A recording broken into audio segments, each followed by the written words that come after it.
tudo bem com você? Vamos dar início mais uma vez ao culto de adoração ao nosso Deus. E para tanto eu vou pedir para que você abra sua Bíblia no Salmo número 89. Salmo número 89, leremos dos versículos 1 ao 7. Cantarei para sempre as tuas misericórdias, ó Senhor. Os meus lábios proclamarão a todas as gerações a tua fidelidade. Pois disse eu, a benignidade está fundada para sempre. A tua fidelidade tu a confirmarás nos céus, dizendo, fiz aliança com o meu servo escolhido, e jurei a Davi, meu servo. Para sempre estabelecerei a tua posteridade, e firmarei o teu trono de geração em geração. Celebram os céus as tuas maravilhas, ó Senhor, e na Assembleia dos Santos a tua fidelidade. Pois quem nos céus é comparável ao Senhor? Entre os seres celestiais, quem é semelhante ao Senhor? Deus é sobremodo tremendo na Assembleia dos Santos e temível sobre todos os que o rodeiam. Amém. Vamos cantar agora o hino número 146 ao nosso Deus de promessas, segurança do crente.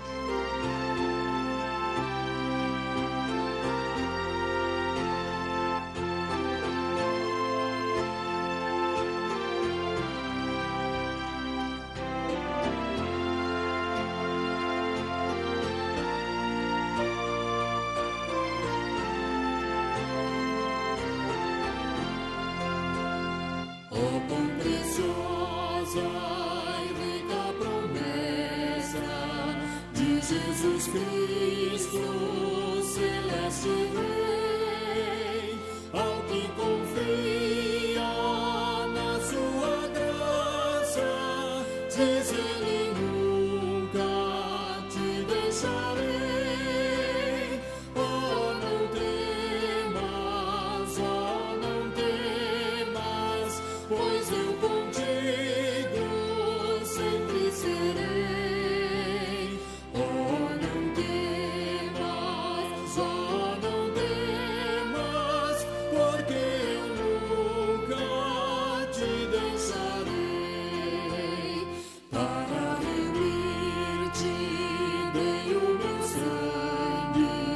Vem sem demora, pois te chamei, meu para sempre, tu és agora, nunca sim, nunca te deixarei. Oh, não temas, pois eu contigo sempre serei.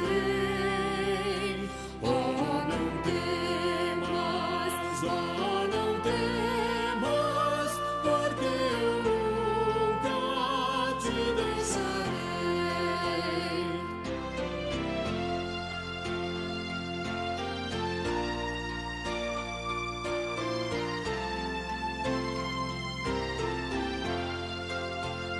Independente foste escolhido, jamais vaciles, porque eu te amei. Quem dos meus braços pode arrancar-te? Seguro sempre te guardarei. Oh, não temas, pois eu contigo sempre serei. Oh, não temas, porque eu nunca te deixarei.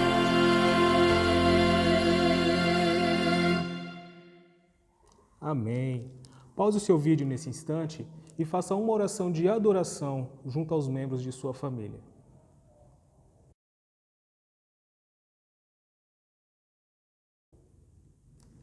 Amém. Vamos orar agora com a nossa irmã Mariane. Oremos. Deus, muito obrigado por mais um dia. Obrigado por todo mundo estar assistindo o culto, mesmo nessa distância.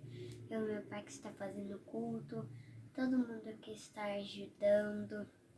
Obrigado, Deus, por você cuidar de nós e que essa pandemia passe logo, para que nós ter a igreja de novo para a gente poder agradecer ao Senhor todos juntos. Em nome de Jesus, amém. Amém. Cantaremos agora com o Ministério de Louvor, Louvar-te.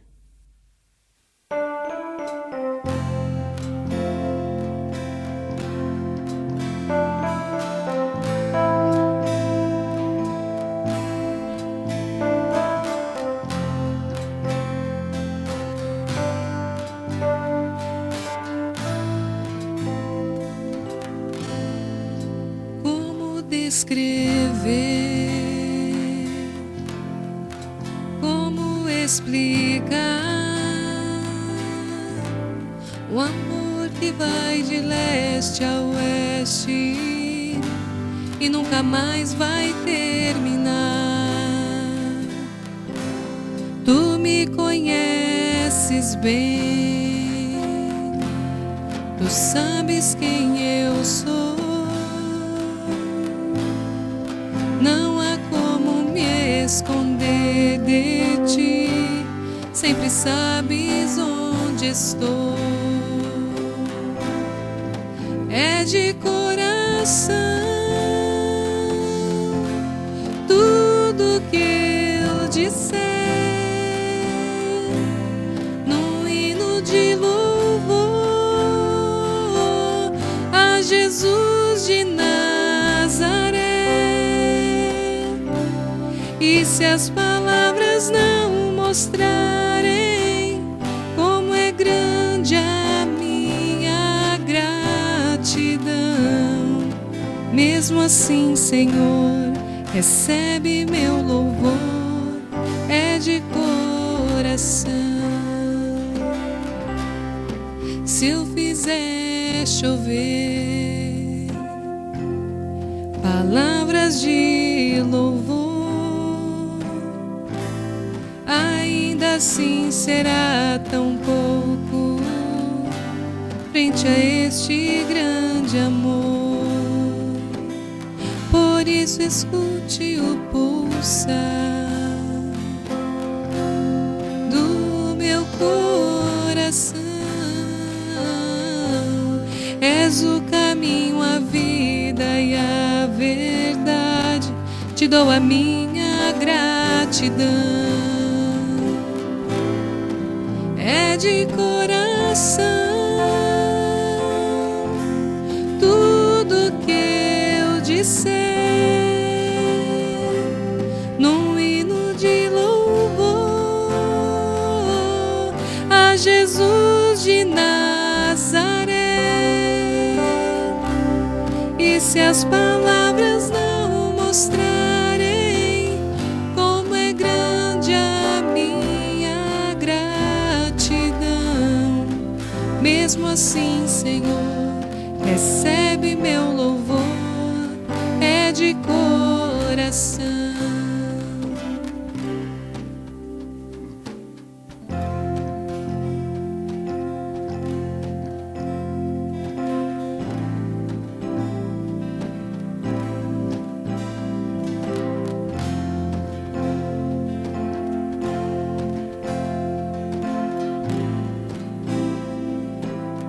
Por isso escute o pulsar do meu coração. És o caminho, a vida e a verdade, te dou a minha gratidão. É de coração tudo que eu disser, num hino de louvor a Jesus de Nazaré.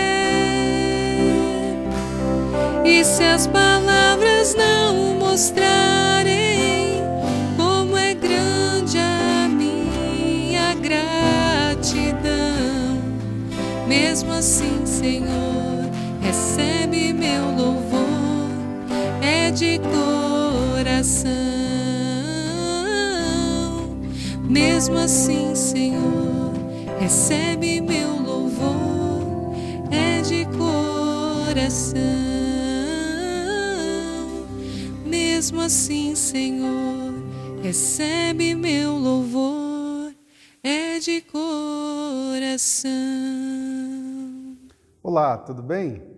Abra sua Bíblia no Salmo 132. Salmo 132, que leremos do verso 1 ao verso de número 18. Salmo 132, dando continuidade aí à série dos Salmos de Romagem, que começamos lá no Salmo 120 e chegamos até aqui ao Salmo 132 e pretendemos chegar até o Salmo 134, fechando assim a série dos Salmos de Romagem. No último domingo nós vimos no Salmo 131 que precisamos ter no Senhor dependência, satisfação e segurança. E depender de Deus gera satisfação e essa satisfação promove segurança em nosso coração. E quietos em Deus, certamente seremos plenamente realizados. E hoje veremos como o salmista fazendo uma oração para que Deus mostre o seu favor ao rei que se assenta no trono de Davi. Assim como ele havia prometido que faria no passado. E essas promessas reforçariam a aliança de Deus para com seu povo por meio do seu rei ungido. E é sobre isso que nós queremos falar. As promessas e o peregrino. As promessas e o peregrino. Este salmo, que é um dos mais complexos, do livro dos Salmos, com muito conteúdo, está estruturado a partir de 2 versículos apenas, que vai dar o tom de toda a mensagem do Salmo 132, que é o versículo de número 1 e o versículo de número 10. Esses 2 versículos nós vamos ter 2 pedidos a Deus. E nós vamos aprender um pouquinho mais sobre esses 2 pedidos. E esses 2 versículos, o versículo 1 e o versículo 10, são seguidos aí de 2 estrofes de 4 versículos cada. Calma, não se desespere, eu explico. Vamos ver aí a importância dessa estrutura? Então, a primeira parte nós temos versículo 1 e o seu pedido a Deus, a sua petição a Deus. E nós temos seguido dele 2 estrofes. A primeira estrofe, verso 1, verso 2, 3, 4 e 5. E depois, versos 6, 7, 8 e 9. Essa forma a primeira parte do Salmo. E a segunda, pedido novamente, versículo 10. E depois, a primeira estrofe, 4 versículos. 11, 12, 13 e 14, a segunda estrofe, 15, 16, 17 e 18. Sendo assim, vejamos aí a primeira divisão a partir do verso de número 1. O texto que diz assim: Lembra-te, Senhor, a favor de Davi, de todas as suas provações, de como jurou ao Senhor e fez votos ao poderoso de Jacó. Não entrarei na tenda em que moro, nem subirei ao leito em que repouso. Não darei sono aos meus olhos, nem repouso às minhas pálpebras, até que eu encontre lugar para o Senhor, morada para o poderoso de Jacó.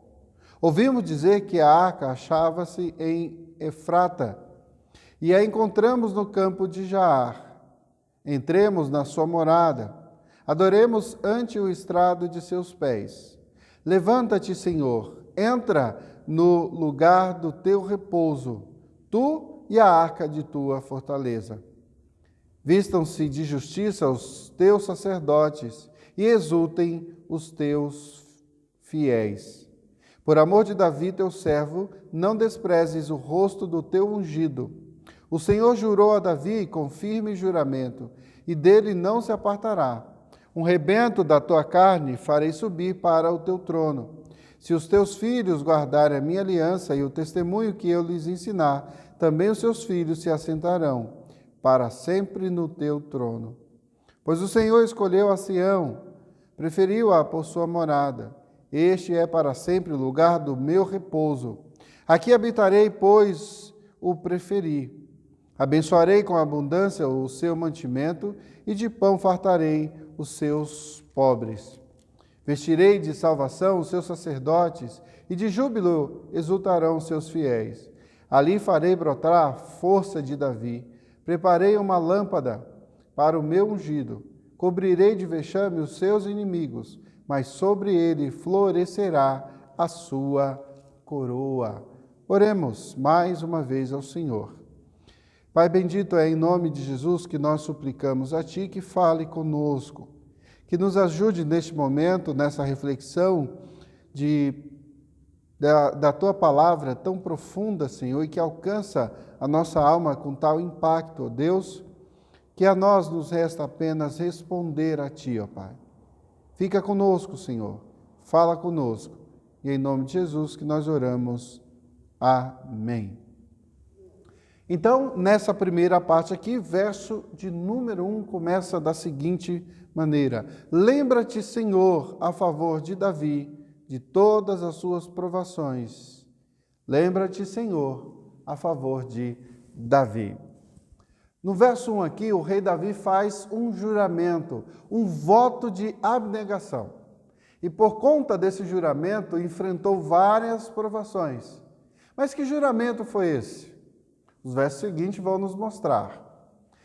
Vamos ler, prestar bem atenção aí nos versos de 3 a 5, nesse juramento que ele faz. Verso 2: de como jurou ao Senhor e fez voto ao poderoso de Jacó: não entrarei na tenda em que moro, nem subirei ao leito em que repouso, não darei sono aos meus olhos, nem repouso às minhas pálpebras, até que eu encontre lugar para o Senhor, morada para o poderoso de Jacó. Resumindo, Davi faz um juramento de que não descansaria enquanto não encontrasse um lugar adequado de descanso para a arca de seu Deus. A expressão aqui, lembra-te, se torna relevante quando usada no contexto da aliança, em que Deus é chamado a dar atenção ao que havia prometido no passado. Exemplo, ele promete e libertou o seu povo do Egito, Êxodo capítulo 2, verso 24. E baseada em suas lembranças de libertação, e não somente de libertá-los, mas também de preservá-los em meio às tribulações vividas, conforme relatado em Levíticos 26, de 44, verso 44 ao 45. O verso 2 reforça essa ideia quando faz referência ao poderoso de Jacó. Essa expressão reforça essa compreensão maior da aliança. Se você quiser aprender um pouco mais sobre esse momento, leia o segundo livro de Samuel, capítulo 6, versos 6 e 7, que traz o contexto para nós aqui, onde é narrado sobre os eventos que são apresentados. O versículo 6, que segue aqui na sequência, inicia a segunda estrofe que está ligada ao verso 1. Preste atenção. Verso 6. Ouvimos dizer que a arca se achava em Efrata e a encontramos no campo de Jaar. Consegue já perceber aqui essa ligação? Essa segunda estrofe? Aqui é apresentado a arca. Vamos relembrar um pouco sobre a arca?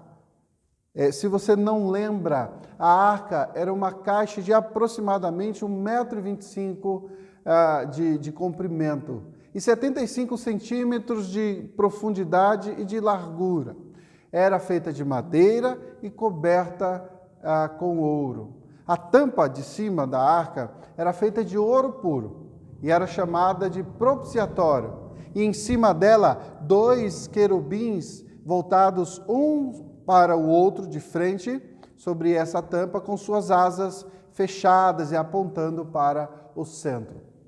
foi feita sob a supervisão de Moisés, conforme a gente pode aprender lá em Êxodo 25, a partir do verso 10 até o 22. E simboliza a presença de Deus no meio do povo.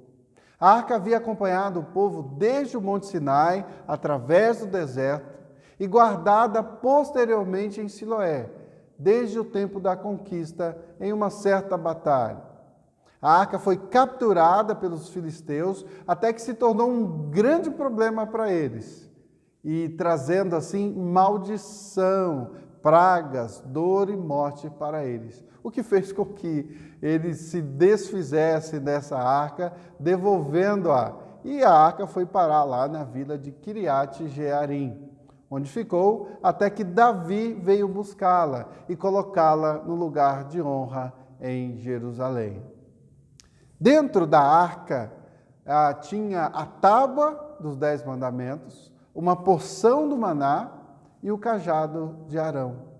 A arca sempre foi símbolo da presença de Deus no meio do povo.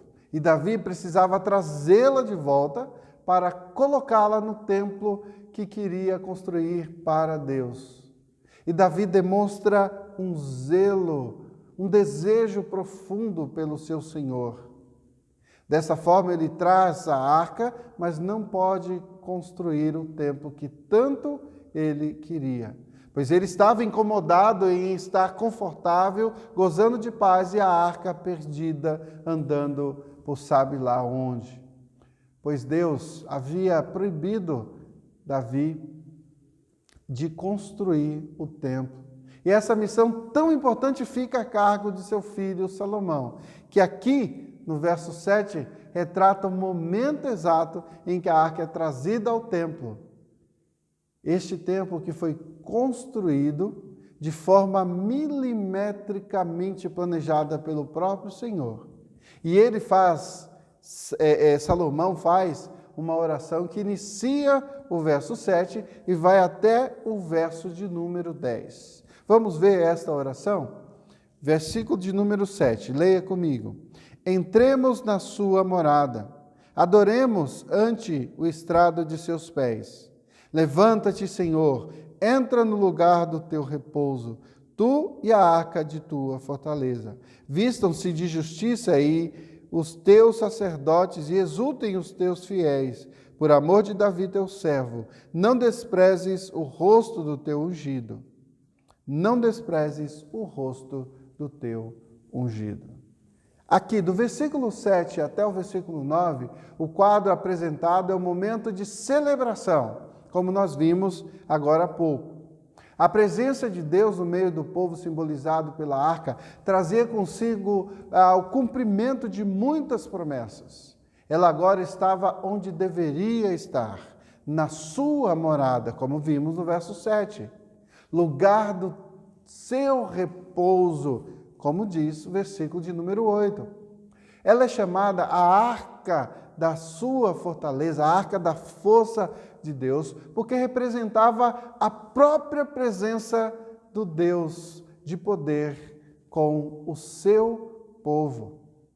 Tanto o sacerdote quanto o povo deviam adorá-lo e refletir sobre as promessas que este mesmo Deus havia feito sobre eles. E por último aqui o versículo 10 traz, não rejeites. Leia comigo lá, por amor de Davi teu servo, não rejeites, não desprezes o rosto do teu ungido. Sendo assim, chegamos à metade do Salmo que começa com a petição, lembra-te a favor de Davi. E esse lembra-te faz paralelo com o não desprezes o rosto do teu ungido. Não desprezes o rosto do teu ungido. Tanto a primeira expressão quanto a segunda pedem para que Deus continuasse a zelar por eles, que não se esquecesse deles. Se você voltar a alguns salmos aí, Salmo 84, verso 9, deixa claro também essa ideia, essa mensagem.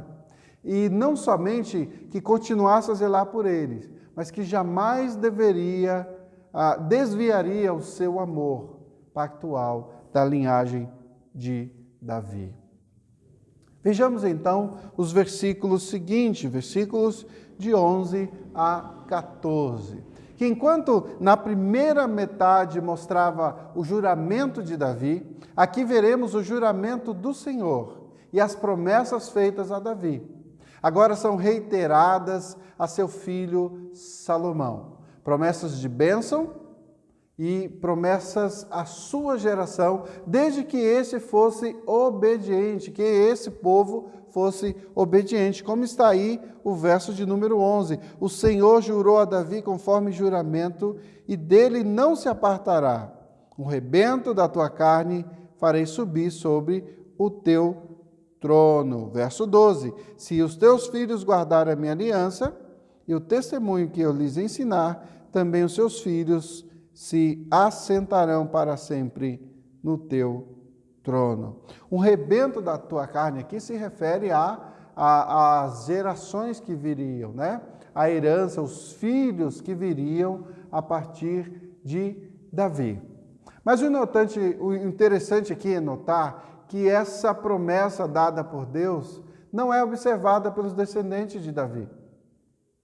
Se a gente perceber, ainda que Salomão tenha sido o grande Salomão, né? Se a gente perceber na sequência, a começar dele mesmo, nós iremos ver que vê alguém que se envolveu com idolatria, com muitas mulheres e muitos outros problemas, se desviando do caminho ali no fim da sua vida.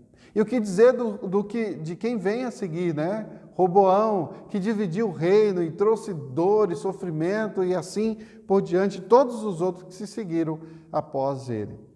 Mas sobre isso nós vamos falar mais à frente. No versículo 13 e 14 diz o seguinte: pois o Senhor escolheu a Sião, preferiu-a por sua morada. Este é para sempre o lugar do meu repouso. Aqui habitarei, pois o preferi. A palavra hebraica aqui para lugar de descanso, que aparece no verso 14, é usada não só para lugar de descanso temporário, que Deus buscava para o seu povo, como lá em Êxodo e também em Números, sobretudo Números 10, ali verso 33, mas também um lugar de descanso que ele lhes providenciara na terra de Canaã. E nós vamos entender que, particularmente em conexão com Jerusalém, com essa conexão que Deus fazia com a proteção, com a provisão do seu povo. O Senhor aqui vai reiterar e renovar as suas promessas de bênção. E a promessa a Davi foi de que seu trono teria continuidade até que chegasse naquele que subiria ao trono e jamais sairia deles. Se nós formos lá para Lucas capítulo 1, abra lá em Lucas capítulo 1, leremos os versos 31 a 33, que diz assim: eis que conceberás e dará à luz um filho, a quem chamarás pelo nome de Jesus. Este será grande, será chamado Filho do Altíssimo. Deus, o Senhor, lhe dará o trono de Davi, seu pai, e ele reinará para sempre sobre a casa de Jacó, e o seu reinado não terá fim. E o seu reinado não terá fim. Nós podemos ver aqui as promessas se cumprindo, todas se direcionando para a mesma pessoa.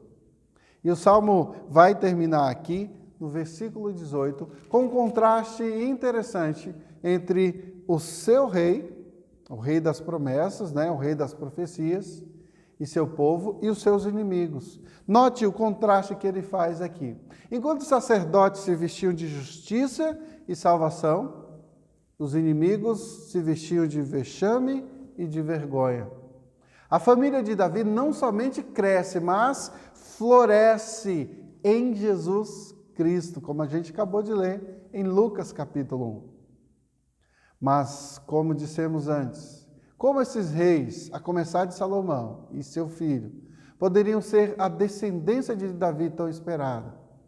A questão aqui é que as profecias falavam do filho de Davi. Não qualquer um, mas o filho de Davi. Alguém que cumpriria perfeitamente os pré-requisitos da lei. Alguém que seria aquele que completaria plenamente, sem erro, sem falha, o que haveria de vir. Sendo assim, olhamos para o Salmo, percebemos que Deus cumpre todas as promessas em Jesus Cristo, pois Cristo é o cumprimento de todas as promessas que Ele apresenta. Ele cumpriu a obediência que Salomão e os demais não conseguiram cumprir, até que a glória se retirou do meio deles. Antes simbolizada pelo sumiço da arca, pois o Senhor não aguentava mais a idolatria e a sua desobediência e se retirou do meio deles. Tanto que até hoje nós não sabemos aonde a arca foi parar, não é? Esse símbolo, a ideia do grande Icabode, foi-se a glória. O Senhor não está mais no meio do povo. Trouxe certamente desespero para o povo, mas agora a glória está de volta. A glória caminha entre nós. Aquele que perfeitamente cumpriu a lei, aquele que perfeitamente foi obediente ao seu Senhor, nos traz a esperança novamente. Até que o Cristo, este da promessa, nasce e completa uma a uma todas as promessas descritas aqui no Salmo. Ele entra no templo, enchendo de sua gloriosa presença. E por extensão, dele somos agora participantes da vida eterna. Ele habita em nós, ele reina sobre toda a existência. Cristo é o cumprimento de todas as promessas do Senhor. Se você olhar lá no Salmo 132, você vai ver a partir lá do verso 11, o Senhor jurou a Davi com firme juramento, e ele não se apartará, um rebento de sua carne farei subir sobre o seu trono. Eis o rebento de Davi, eis a raiz de Davi, eis a geração de Davi.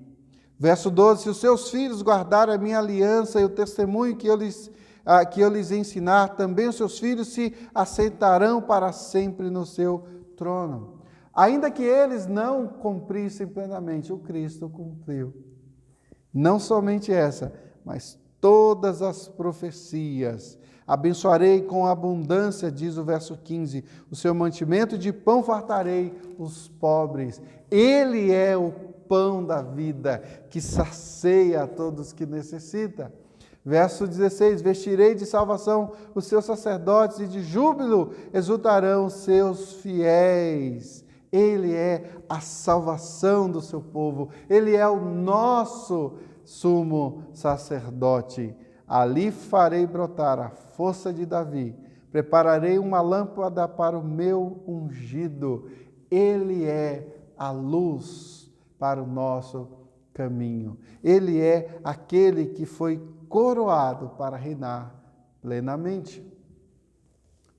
Concluímos, irmãos, chegando aí ao final do verso 18, os inimigos sendo completamente humilhados. O Salmo nos ensina a olhar para o Senhor das promessas, e celebrar o seu nome, louvá-lo e bendizê-lo pelo que ele tem feito em nossas vidas.